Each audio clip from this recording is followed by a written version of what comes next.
नमस्कार दोस्तों, YouTube के महाविद्या ज्योतिष चैनल में मैं पंडित गुरुराज आप सभी दर्शकों का एक बार फिर से स्वागत करता हूं। दोस्तों, YouTube के महाविद्या ज्योतिष चैनल के माध्यम से मैं लाल किताब, वैदिक ज्योतिष, यंत्र मंत्र और तंत्र से जुड़ी हुई अनुभूत जानकारी समय समय पर आप तक पहुंचाता रहता हूं। उम्मीद है आपको मेरी वीडियो पसंद भी आती होगी। अगर वीडियो पसंद आती है तो वीडियो को लाइक करें, शेयर करें और चैनल को सब्सक्राइब भी कर लें ताकि इसी प्रकार की जानकारी आगे भी मैं आप तक पहुंचा सकूं। दोस्तों, जैसा कि मैंने आपसे वादा किया था कि मैं लाल किताब से जुड़ी हुई समस्त जानकारी आप तक पहुंचाऊंगा। आप घर बैठे ही लाल किताब ज्योतिष सीख पाएंगे। बहुत सारे लोग मुझे कॉल्स करते हैं कि सर आप लाल किताब ज्योतिष कब सिखा रहे हैं, आप क्लासेस देते हैं या नहीं देते हैं, आप कोर्स कराते हैं या नहीं कराते हैं। तो मैं उन सभी अपने श्रोताओं से एक ही बात कहता हूं कि मैं लाल किताब का अभी कोई कोर्स नहीं करा रहा हूं। और आप मेरे अगर चैनल से जुड़े हुए हैं, आपने मेरा चैनल अगर सब्सक्राइब किया हुआ है तो आप घर बैठे लाल किताब ज्योतिष सीख पाएंगे बगैर किसी को 1 रुपया भी दिए। आप घर बैठे ही लाल किताब के गूढ़ रहस्यों को जान पाएंगे। आप चैनल को सब्सक्राइब करें और शुरू से आप वीडियो देखना शुरू करें। मैंने सीरियल वाइज सारी वीडियो डाली हुई हैं। खानों को हम किस प्रकार देखते हैं, खानों से हमें किन किन बातों का पता चलता है, ग्रह खानों में क्या फल देते हैं, तो सभी ग्रहों की वीडियो मैंने लगभग डाल दी है। और जिन ग्रहों की वीडियो मैंने नहीं डाली है वो मैं अब डाल रहा हूं। तो आप घर बैठे ही मेरे चैनल से जुड़ के लाल किताब ज्योतिष सीख पाएंगे। दोस्तों, एक आप सभी दर्शकों से मेरी गुजारिश है, आप मेरा चैनल देखते हैं, मेरी वीडियो देखते हैं, वीडियो को अंत तक भी देखते हैं और वीडियो को पसंद भी करते हैं, उसके लिए तो आपका बहुत बहुत धन्यवाद। लेकिन आपसे एक गुजारिश है, प्लीज़ आप चैनल को सब्सक्राइब भी कर लें, क्योंकि जितने भी दर्शक हैं, जितने भी सब्सक्राइबर हैं, वो मेरे एक परिवार की तरह हैं और मैं चाहता हूं कि मेरा परिवार मुझसे जुड़ा रहे। जब भी मैं कोई वीडियो बनाऊं तो वो मेरे परिवार तक पहुंचे, मेरे दर्शकों तक पहुंचे, मेरे सब्सक्राइबर तक पहुंचे। तो प्लीज़ चैनल को सब्सक्राइब कर लें और बेल आइकन को ऑन कर लें। दोस्तों, लाल किताब में ग्रहों को राशि वाइज ना देखकर खाना वाइज देखा जाता है। यह मैं अपनी सभी वीडियो में बताता भी हूं, लेकिन हो सकता है आप मेरी वीडियो पहली बार देख रहे हो। तो आपको मैं बता दूं कि लाल किताब में जो ग्रहों का फल देखा जाता है वो खानावार देखा जाता है, न कि राशि वाइज। और खाने हम किस प्रकार देखते हैं दोस्तों? लगन भाव, जहां पे लगन शब्द कुंडली में लिखा होता है वह खाना नंबर 1 होता है। और लगन भाव से एंटी क्लॉकवाइज गिनती करते हुए क्रमवार खाने होते हैं, यानी अगला खाना नंबर 2, उसके बाद 3, फिर 4, फिर 5, 6, 7, 8, 9, 10, 11, 12। इस प्रकार ये कुंडली के 12 खाने होते हैं और इन्हीं 12 खानों से हम जीवन में घटने वाली समस्त घटनाओं की जानकारी हासिल करते हैं। पिछली वीडियो में मैंने बात की थी चंद्रमा के खाना नंबर 1 में फल एवं उपाय के विषय में। आज हम बात करेंगे चंद्रमा के खाना नंबर 2 में फल एवं उपाय के विषय में। दोस्तों, खाना नंबर 2 बृहस्पति की जमीन है और शुक्र का यहां पर मकान बना हुआ है। और जब चंद्रमा खाना नंबर 2 में आएंगे तो वो एज ए किराएदार होंगे। लेकिन चंद्रमा खाना नंबर 2 में बहुत ही उत्तम फल के होते हैं और चंद्रमा खाना नंबर 2 में उच्च फल के होते हैं। लेकिन याद रहे, अगर आपकी कुंडली में चंद्रमा खाना नंबर 2 में है तो चंद्र की वस्तुएं आपको अपने पास में जरूर रखना चाहिए। चंद्र की वस्तुएं क्या है? जैसे चांदी, चावल, दूध, ये हमारे घर में होना चाहिए। और याद रहे, आपको अपनी माता जी को भी अपने पास में रखना है। माता भी चंद्र हैं, तो माता का जितना आप सम्मान करेंगे, जितनी उनकी आप सेवा करेंगे, उतना ही आपके लिए अच्छा रहेगा। तो चंद्र की चीजें यानी चांदी, चावल, दूध और माता, इनको आप यदि पास में रखते हैं तो आपका बुढ़ापा बहुत उत्तम रहेगा, आपकी जवानी बहुत उत्तम रहेगी और आप जो चाहेंगे वो हासिल होगा। धन का दरिया होगा आपके पास में। और अगर कोई जातक चंद्र की वस्तुएं अपने पास में नहीं रखता है तो चंद्रमा अब खाना नंबर 2 में उच्च फल की बजाय खाना नंबर 12 का फल देगा, जो व्यय भाव है, यानी पैसा स्थिर नहीं रहेगा। आप चाहे कितना भी कमा लें, आपके पास पैसा स्थिर नहीं रहेगा जब तक आप चंद्र की वस्तुएं घर में नहीं रखते। आप अगर रख सकते हैं तो घोड़ा भी रख सकते हैं, चंद्र की वस्तु है, घोड़ा भी आप घर में रख सकते हैं। और अगर घोड़ा ना रख सकें तो चांदी का घोड़ा घर में लाकर रखें। खूबसूरत सा चांदी का बना हुआ घोड़ा आप घर में रख सकते हैं। इससे क्या होगा, चंद्र का उत्तम प्रभाव आपको मिलेगा। आपका काम कारोबार अगर रुका हुआ है तो चलने लग जाएगा। धन की स्थिति अगर डावाडोल है, धन का अधिक खर्च होता है, तो धन स्थिर रहने लग जाएगा। तो याद रहे, घर में चंद्र की वस्तुएं जरूर रखें। दोस्तों, अगर चंद्रमा खाना नंबर 2 में है तो इसकी एक पहचान और होगी, जातक के सीधे हाथ में चंद्र पर्वत से निकलते हुए कोई रेखा बृहस्पति पर्वत की ओर जाती होगी। चंद्र पर्वत यानी यहां से रेखा निकलते हुए हमारी जो इंडेक्स फिंगर है इसके नीचे वाले पर्वत पर जाती होगी। यहां से निकलते हुए रेखा यहां तक जाएगी। अब वो चाहे हृदय रेखा हो, चाहे वो मस्तिष्क रेखा हो, चाहे वो भाग्य रेखा हो।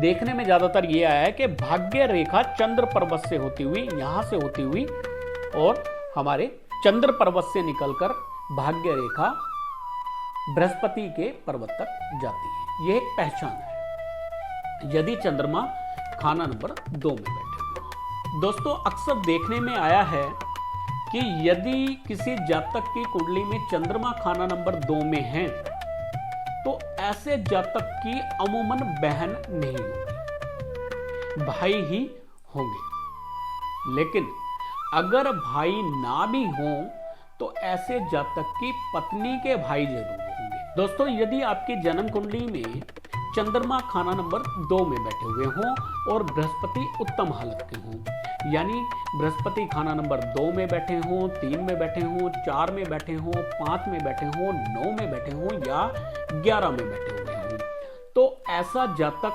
अकेला भाई बिल्कुल नहीं होगा और न ही केवल बहनों का भाई होगा, यानी उसके भाई जरूर होंगे। और ऐसा जातक समय का बादशाह, वाहन, संतान और माता पिता के सुखों से भरपूर होगा। ऐसे जातक के घर में लड़ाई के मैदान में प्रयोग होने वाले हथियार जरूर होंगे और ऐसा इंसान कभी भी हार का सामना नहीं करेगा। दोस्तों, जन्म कुंडली में यदि चंद्रमा खाना नंबर 2 में बैठे हुए हों तो चंद्रमा यहां पे उच्च फल के और उत्तम प्रभाव के होंगे और चंद्रमा में बृहस्पति खाना नंबर 2 के भी शुभ फल मिले हुए होंगे। जब कभी खाना नंबर 2 के चंद्रमा खाना नंबर 1 में वर्षफल में आएंगे, यानी 2, 14, 26, 38, 50, 62 और 81वें साल में, तब चंद्रमा और बृहस्पति दोनों का बराबर और उत्तम फल जातक को प्राप्त होगा। दोस्तों, जन्म कुंडली में यदि चंद्रमा खाना नंबर 2 में बैठे हुए हों और जातक चंद्र की चीजें यानी चांदी, चावल, दूध, सफेद घोड़ा या चांदी का घोड़ा या अपनी माता जी को अपने पास रखे तो ऐसे जातक को जद्दी जायदाद जरूर हासिल होगी और विरासत का हिस्सा उसे घर से जरूर प्राप्त होगा। दोस्तों चंद्रमा खाना नंबर 2 में बैठे हुए हों तो ऐसे जातक की खानदानी नस्ल कभी बंद ना होगी, चाहे संतान के योग कितने ही बुरे क्यों ना हो। दोस्तों जन्म कुंडली में चंद्रमा यदि खाना नंबर 2 में बैठे हुए हों तो अब बृहस्पति जिस भी भाव में बैठेंगे उस भाव का फल पक्का और उत्तम होगा। खाना नंबर 2 के बृहस्पति का फल 7 में होगा। अब चाहे बुध खाना नंबर 9 में ही क्यों ना बैठे हुए हों। दोस्तों अक्सर अगर 9वें भाव में बुध आकर बैठ जाएं तो बृहस्पति का फल बर्बाद हो जाता है। लेकिन अगर चंद्रमा खाना नंबर 2 में बैठे हुए हैं और बृहस्पति किसी शुभ भाव में भी बैठे हुए हों और बुध खाना नंबर 9 में ही क्यों ना आ जाए, बृहस्पति के फल में किसी भी प्रकार की कमी नहीं होगी। दोस्तों जन्म कुंडली में चंद्रमा यदि खाना नंबर 2 में बैठे हुए हों तो ऐसे जातक का जन्म आमतौर पे शुक्ल पक्ष का होगा, और अगर ऐसा नहीं है तो चंद्रमा का अब शुभ फल जातक को बुढ़ापे में प्राप्त होगा। और अगर जातक चंद्र की चीजें अपने पास में रखता है, यानी चांदी, चावल, दूध अपनी माता को अपने पास रखता है, तो जातक को चंद्रमा का भी शुभ फल प्राप्त होगा और बुढ़ापे का भी शुभ फल प्राप्त होगा। जातक का चंद्रमा, जातक का बुढ़ापा कभी भी मंदे फल का न होगा, बुरे फल का न होगा। दोस्तों जन्म कुंडली में यदि चंद्रमा खाना नंबर 2 में बैठे हुए हों तो ऐसे जातक की माता जातक की 48 साल की आयु तक जातक का साथ जरूर देगी, और इसके बाद भी जरूरी नहीं है कि माता मर जाए। हो सकता है जातक का 35 साल तीसरा चक्कर भी पार कर जाए, यानी जातक की 75 साल की आयु तक भी जातक का साथ दे। दोस्तों जन्म कुंडली में यदि चंद्रमा खाना नंबर 2 में बैठे हुए हों तो ऐसे जातक को अपनी आयु लंबी रखने के लिए चांदी की चीजें अपने बनाए गए मकान की नींव में दबाना बहुत ही सहायक होगा, बहुत ही शुभ होगा। और ऐसे जातक को समय समय पर बहते हुए जल में चावल बहाना बहुत ही उत्तम फल का होगा। चंद्रमा अब उसके लिए हमेशा सहायक होंगे। दोस्तों जन्म कुंडली में चंद्रमा यदि खाना नंबर 2 में है तो ऐसे जातक को घर के अंदर कच्ची मिट्टी का फर्श जरूर रखना चाहिए, यानी कोई भी घर में छोटी सी जगह कच्ची जरूर रखनी चाहिए, पूरे ही फर्श को पक्का नहीं रखना चाहिए। अपने घर में कोई ना कोई कच्ची जगह जरूर रखनी चाहिए, जिससे चंद्र का दरिया एक बर्फीली नदी की तरह हरदम चलता रहेगा, धन की कभी कमी महसूस नहीं होगी। और अगर ऐसा इंसान घर में कच्ची जगह नहीं रखता है तो अब ये चंद्रमा शहर की गंदगी से भरा हुआ गंदा नाला होगा जो जीवन को दुश्वार कर देगा। दोस्तों जन्म कुंडली में यदि चंद्रमा खाना नंबर 2 में बैठे हुए हैं तो ऐसे जातक को चाहिए कि बूढ़ी स्त्रियों का आशीर्वाद प्राप्त करता रहे। इससे क्या होगा, जातक का परिवार बढ़ता होगा, जातक के परिवार में खुशियां बढ़ती होंगी और लड़ाई के सामान की कभी कमी न होगी। माता के जीवित रहते हुए माता के हाथों से चांदी और चावल किसी सफेद कपड़े में बांध के माता के चरण स्पर्श करके अगर जातक प्राप्त कर लेता है तो यह माता का आखिरी आशीर्वाद के रूप में जातक का हमेशा साथ देगा, जातक के लिए हमेशा शुभ फल का होगा। दोस्तों जन्म कुंडली में यदि चंद्रमा खाना नंबर 2 में बैठे हुए हों और खाना नंबर 4, 6, 8, 9, 10, 12 में चंद्र के शत्रु शनि, राहु, केतु ना बैठे हुए हों तो जातक की माता जातक की 48 साल की आयु तक अवश्य साथ देगी, और ऐसा जरूरी नहीं है कि इसके बाद भी मृत्यु को प्राप्त कर ले। हो सकता है 75 साल की आयु तक भी जातक का साथ दे। दोस्तों जन्म कुंडली में चंद्रमा यदि खाना नंबर 2 में बैठे हुए हों और जागती हुई हालत के हों तो जातक की ससुराल और जातक का स्वयं का जीवन उत्तम होगा, निर्वाह उत्तम होगा और धन की कभी भी कमी न होगी। दोस्तों, जन्म कुंडली में यदि चंद्रमा खाना नंबर 2 में है तो ऐसे जातक को घर के अंदर घंटी घड़ियाल नहीं रखनी चाहिए, मंदिर में घंटी नहीं बजानी चाहिए, मंदिर के अंदर घंटियां नहीं रखनी चाहिए। और अगर जातक घर के अंदर घंटी घड़ियाल रखता है मंदिर की तरह, तो यह लावलदी का घंटा जरूर बजा देगा, यानी जातक को संतान का सुख प्राप्त नहीं होगा। अगर जातक संतान का सुख प्राप्त करना चाहता है तो घर में घंटी, त्रिशूल, डमरू, रुद्राक्ष, शिवलिंग, सांप, सिप्पियां, शंख, कोड़ियां ना रखें। घर के अंदर घंटी खासकर ना रखें। मिट्टी की मूर्तियां घर में ना स्थापित की जाएं। किसी मेटल की देवी देवता की मूर्तियां ना रखी जाएं। तस्वीरें रखने से किसी भी तरह का बुरा फल प्राप्त नहीं होगा। तस्वीरें आप रख सकते हैं, उसका किसी भी प्रकार का बुरा फल नहीं मिलेगा। दोस्तों, जन्म कुंडली के खाना नंबर 2 के चंद्रमा बेशक भाग्य के स्वामी होंगे, जातक के लिए बहुत ही उत्तम फल के होंगे, लेकिन अब खाना नंबर 12 में केतु भी उच्च फल के होंगे जो चंद्र को ग्रहण लगाएंगे। यानी अब चंद्र विद्या और केतु संतान, दोनों में से केवल एक ही चीज जातक को प्राप्त होगी। विद्या होगी तो संतान नहीं होगी, और अगर संतान होगी तो विद्या नहीं होगी। जातक को चंद्र ग्रहण का उपाय जरूर करना चाहिए।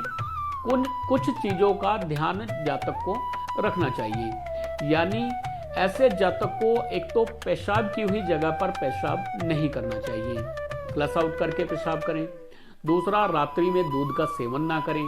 जातक को चंद्र का फल उत्तम करने के लिए कान में सोना धारण करना चाहिए।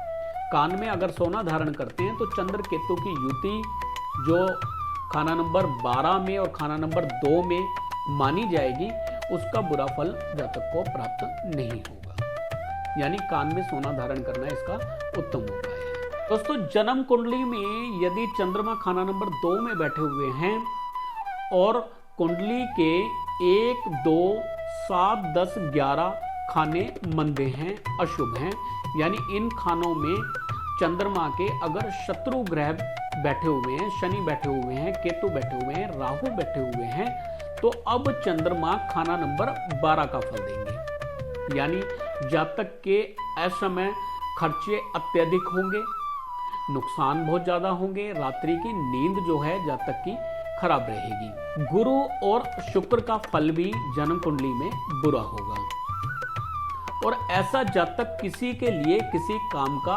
व्यक्ति नहीं होगा। अपने ही काम का होगा, किसी दूसरे के लिए किसी काम का नहीं होगा। दोस्तों, जन्म कुंडली में यदि चंद्रमा खाना नंबर 2 में बैठे हैं और सूर्य खाना नंबर 1 में बैठे हुए हैं, तो ऐसे जातक की आयु अमूमन 25 साल की होगी। यानी आमतौर से आयु ही 25 साल की होगी। और अगर ऐसा नहीं है तो ऐसे जातक की 25 से लेकर 34 साल तक का समय बहुत ही मंदा और गरीबी से भरपूर होगा। जातक का हो सकता है 50 साल से लेकर 75 साल तक का समय जो है बहुत खराब, बहुत ही बुरी हालत का हो। 25 साल से लेके आगे 25 साल तक बुरा फल रहे या 50 साल तक भी बुरा रहे, यानी 75 साल की आयु तक भी बुरा फल रह सकता है ऐसे जातक का, अगर सूर्य लगन में बैठे हुए हैं और चंद्रमा खाना नंबर 2 में बैठे हुए हैं। ऐसे ही अगर चंद्रमा खाना नंबर 2 में बैठे हुए हैं और खाना नंबर 10 में शनि बैठे हुए हैं, तो ऐसे जातक की आयु का 75 साल तक का समय बहुत ही बुरे फल का रहेगा। कारण क्या है? क्योंकि खाना नंबर 10 का ग्रह खाना नंबर 2 पर भी अपनी दृष्टि मारता है। अगर खाना नंबर 10 में कोई ग्रह नहीं है तो खाना नंबर 2 का ग्रह सोई हुई हालत का होगा, और खाना नंबर 10 में अगर शनि आकर बैठ जाए तो खाना नंबर 2 के जो चंद्रमा है वो भी यहाँ पे अब बुरे फल के हो जाएंगे, और 75 साल की आयु तक जातक का समय जो है गरीबी और परेशानी का समय होगा। दोस्तों, जन्म कुंडली में यदि चंद्रमा खाना नंबर 2 में बैठे हुए हैं और खाना नंबर 6 में बुध आकर बैठ जाएं, तो ऐसे जातक की नजर कमजोर होगी और शनि का खुद का प्रभाव यहाँ पर मंदा हो जाएगा, जब बुध खाना नंबर 6 में हो और चंद्रमा खाना नंबर 2 में बैठे हुए हों। जन्म कुंडली में चंद्रमा यदि खाना नंबर 2 में बैठे हुए हैं और बृहस्पति खाना नंबर 11 में बैठे हुए हैं तो आयु का 90 वर्ष तक का समय जातक का परेशानी में, दुख में हो सकता है, गरीबी में हो सकता है। जातक को क्या करना चाहिए? एक तो माथे पर केसर का तिलक जरूर लगाना चाहिए। माथे पर केसर का तिलक लगाएंगे तो बृहस्पति खाना नंबर 11 के बुरे फल जो हैं वो खत्म होते जाएंगे। ऐसे ही अगर बुध खाना नंबर 6 में बैठे हैं और चंद्रमा खाना नंबर 2 में बैठे हुए हैं तो ऐसे जातकों की चीजें जल प्रवाह करते जाएं तो बुध का खाना नंबर 6 का बुरा फल जातक पर नहीं पड़ेगा। वैसे तो देखने में आया है कि बुध का खाना नंबर 6 में फल उत्तम रहता है। बुध अक्सर खाना नंबर 6 में उच्च फल के होते हैं, लेकिन अगर चंद्रमा खाना नंबर 2 में बैठे हैं और बुध 6 में बैठे हुए हैं तो आंखों पर इसका बुरा इफेक्ट जाएगा और शनि का प्रभाव भी यहाँ पर मंदा होगा। तो चंद्र की चीजें अगर हम जल प्रवाह करते जाएं, चंद्रमा की दृष्टि बुध पर नहीं पड़ेगी। दोस्तों, जन्म कुंडली में चंद्रमा यदि खाना नंबर 2 में बैठे हुए हैं और खाना नंबर 9, 10, 12 में पापी ग्रह बैठे हुए हों, केतु बैठे हुए हैं, शनि बैठे हों, राहु बैठे हुए हों, तो शनि की आयु यानी 9, 18, 36 में माता की आयु के लिए ये अरिष्टकारी होगा या माता की आयु शक्की होगी। उस समय माता की सेहत खराब रह सकती है या आयु के लिए खतरा बना रहेगा। ऐसे में जो पापी ग्रह बैठे हुए हैं उनका उपाय करना जरूरी रहेगा। दोस्तों, जन्म कुंडली में चंद्रमा खाना नंबर 2 में बैठे हुए हों और बुध कुंडली के खाना नंबर 3 में बैठ जाएं और बृहस्पति खाना नंबर 11 में आकर बैठ जाएं तो बेशक बृहस्पति चंद्रमा की मदद करेंगे या सहायता पे होंगे। चंद्रमा और बृहस्पति सहायता पे होंगे, लेकिन अब बुध यानी बकरी दूध तो देगी लेकिन मिंगने डाल के, यानी जातक के काम तो होंगे लेकिन बहुत कष्ट के बाद होंगे और बहुत रुकावटों के बाद होंगे। उसके बाद उस काम का होना ना होना एक बराबर होगा। तो बुध खाना नंबर 3 का उपाय भी यहां पर करना जरूरी रहेगा। दोस्तों, आज की वीडियो में हमने बात की चंद्रमा के खाना नंबर 2 के फल एवं उपाय के विषय में। उपाय यहाँ पे हम क्या कर सकते हैं? एक तो मैंने बताया कि चंद्र की चीजें जातक को जरूर रखनी चाहिए अपने पास में, और चावल अगर समय समय पर जल प्रवाह करते रहें तो चंद्रमा पे बुरा फल जो पड़ रहा है वो जाता रहेगा और चंद्रमा का शुभ फल जातक को मिलता रहेगा। साथ ही शत्रु ग्रहों का उपाय करना भी जरूरी रहेगा। जो भी ग्रह अगर अशुभ होकर बैठे हैं तो उनके अशुभ प्रभाव को दूर करने के लिए उसका उपाय भी जरूरी रहेगा। केतु यदि 12वें खाने में बैठे हैं तो कान में सोना पहनना जरूरी होगा। माता का आशीर्वाद लेना, माता को पास में रखना, चंद्र की चीजें पास में रखना, ये शुभ फल के होंगे। दोस्तों, यदि आप अपनी जन्म कुंडली दिखाना चाहते हैं, अपनी कुंडली का संपूर्ण विश्लेषण कराना चाहते हैं तो स्क्रीन पर दिए गए नंबर पर कांटेक्ट कर सकते हैं। आपकी कुंडली का संपूर्ण विश्लेषण करके आपकी जो भी समस्या है उसका लाल किताब के अचूक उपायों से निदान किया जाएगा। दोस्तों, अगर वीडियो आपको पसंद आई है तो आपसे एक बार फिर से मैं गुजारिश करूंगा कि प्लीज़ चैनल को सब्सक्राइब जरूर किया करें और मेरे इस परिवार से जरूर जुड़ें। और मैं भी अपने परिवार से जुड़ना चाहता हूं। अपने दर्शकों को और अपने सब्सक्राइबर को मैं अपना एक परिवार समझता हूं और मैं चाहता हूं कि मेरा एक बड़ा परिवार हो। तो आप इस बड़े परिवार में जुड़ें, चैनल को सब्सक्राइब जरूर करें। फिर मिलेंगे अगली वीडियो में, तब तक के लिए नमस्कार।